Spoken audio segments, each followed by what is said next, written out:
Recently, I had my VTuber model updated from this to this. And of course, with such a drastic change, I have had so many people asking me why I made this change in the first place.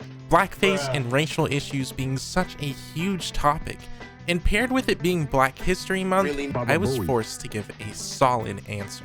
No one wants to be mistaken for a racist, or to have to feel like they can't be themselves online. And in my case, I was always feeling like the latter. There was nothing more that I wanted than to be able to fully be myself without having to worry about ridicule. Of course, this begs the question, why didn't you just have your model black in the first place? To which I have a very, very dumb story to tell you. I was never really supposed to be a VTuber in the first place. I started streaming in August of 2019 as a very regular streamer.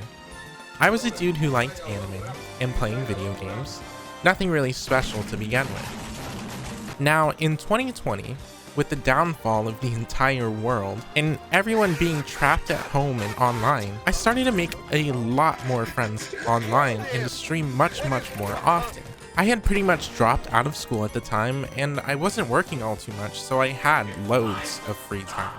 Of course, this didn't mean that my stream was going anywhere, despite how much I had been streaming.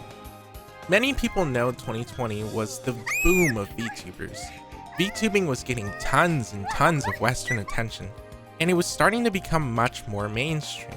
More VTubers started popping up, more groups started forming, and more drama unfolded in the community. I personally had a distaste for VTubers at the time, but honestly, it quickly changed when I found out that there were some people who I thought were absolutely hilarious. Now, even in late 2020, I was still streaming as a regular streamer, but it was December 5th when I first bought FaceRig.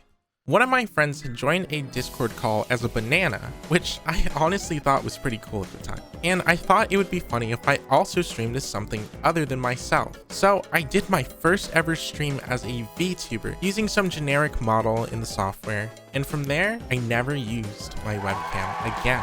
A few days later, I stumbled across this website called Nizima. I saw here that you could buy live 2D models for use in FaceRig, and I got to browsing since I wanted to be able to use something that had somewhat of a unique flair to it. And that is when this had caught my eye.